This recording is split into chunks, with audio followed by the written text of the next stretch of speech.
In this video, I'm going to show you how to fuse two ends of this polyurethane cord, this belt, together. If you've ever had to replace one of these drive belts and had to fuse two bits together, you'll find that it can be quite a challenge.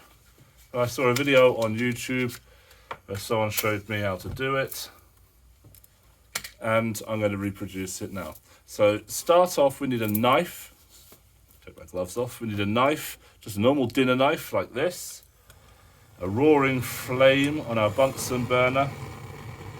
Then we're going to use that roaring flame to heat up the knife. Heat up there probably. So that it gets red hot. We're then, when it's red hot, going to place each end of the polyurethane cord so it touches the knife. When you try to melt this over a Bunsen flame, it melts far too far along the cord and it's all floppy and you can't get it to join properly and you can't hold it in place because as you push it kind of flexes and it just doesn't work. But this method works really well. So you can see that the knife is starting to get hot. It's very hot now. It's actually starting to glow, so it is red hot. That's probably hot enough. We turn the Bunsen flame off. Out of the way. Taking both ends of the polyurethane, I'm going to touch them. They'll start smoking, and then slide them up, and hopefully I can get them to join. And I'm pushing them into each other. And I'm checking that they're straight by very carefully rotating my whole hand around so that the two bits don't rotate relative to each other. Now you will get a small bulge, but that's okay, we can cut that off later. I'm just going to hold it here for a minute, maybe 2 minutes. If you've ever done this, you'll know it takes a surprisingly long amount of time for this stuff to go solid again. It gets hot, it gets really floppy and almost sort of semi-molten. But if you keep applying pressure, it will fuse all the way through the polyurethane. Be careful, because I'm quite close to the hot knife, the red hot knife, and I don't want to burn myself.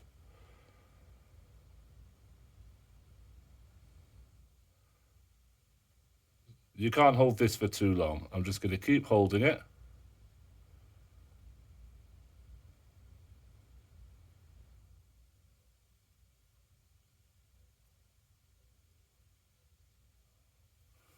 Possibly long enough, feels like a minute or two. Right, now that's fused. Now you can see that it's pretty straight. It's mostly straight, but there is this lump on here, which I'm going to have to cut off. So I'm going to use just my scalpel because I don't have my Stanley knife with me. I think it's over in the other building. So I'm just going to use a scalpel, being careful because these blades are quite fragile. It's quite a blunt scalpel, so, you know, if I stroked it across my finger, I'm not going to cut anything. I don't want people complaining, saying I'm being dangerous with a scalpel. It's fine. I've done whittling. I know how to whittle, so this will be fine. You can see it's still a little bit tacky to the touch, because it's still sticking to my finger just a little bit. So I might have to leave that just a little bit longer. But essentially all we do is we're going to trim off very carefully, very slowly, watching our fingers.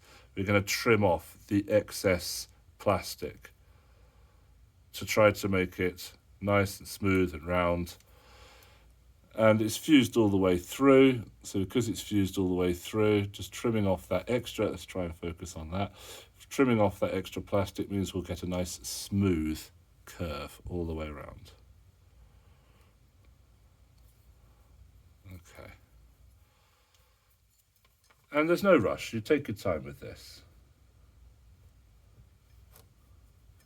So I'm going to pause the video while I finish this off, and then I'll show you the end result. Actually, no, I won't pause the video, because that way you can see how quick you can do this in real time.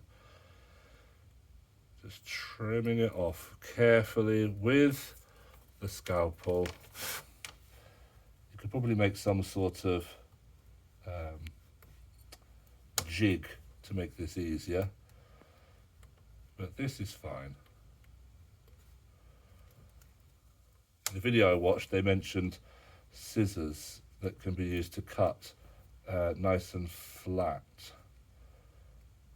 Well, that might be good, but I don't have any. So I'm going to use a blunt scalpel. It's kind of getting there. You see, so it's not perfectly straight. With the knife out of the way. It's not perfectly straight. Still got a little bit to shave off there. But that's not bad. And that's really strong. That's going nowhere. So I don't have to worry about that snapping. Well, not until the rubber deteriorates, which of course it will do, because it always does. It's not rubber, it's polyurethane. I don't know, I'm not a chemist. Doesn't matter. I suppose if I wanted to, I could get some very fine sandpaper. It's quite coarse stuff, this, but I can get some very fine sandpaper and sort of sand it as well. But for what I'm using this for, which is the belt on the Wimshurst machine, it doesn't need to be that smooth, as long as it's the right size loop, which it is, because I measured it against the old one that snapped. That's pretty good. Still some little bits to flake off. A little bit there.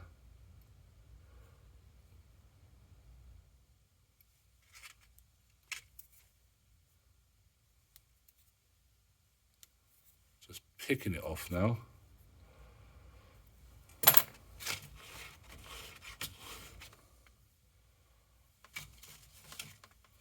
Oh, you know what? That'll do. So there we go. That's not bad. It's strong. That's the belt that I needed. That'll do the job perfectly well.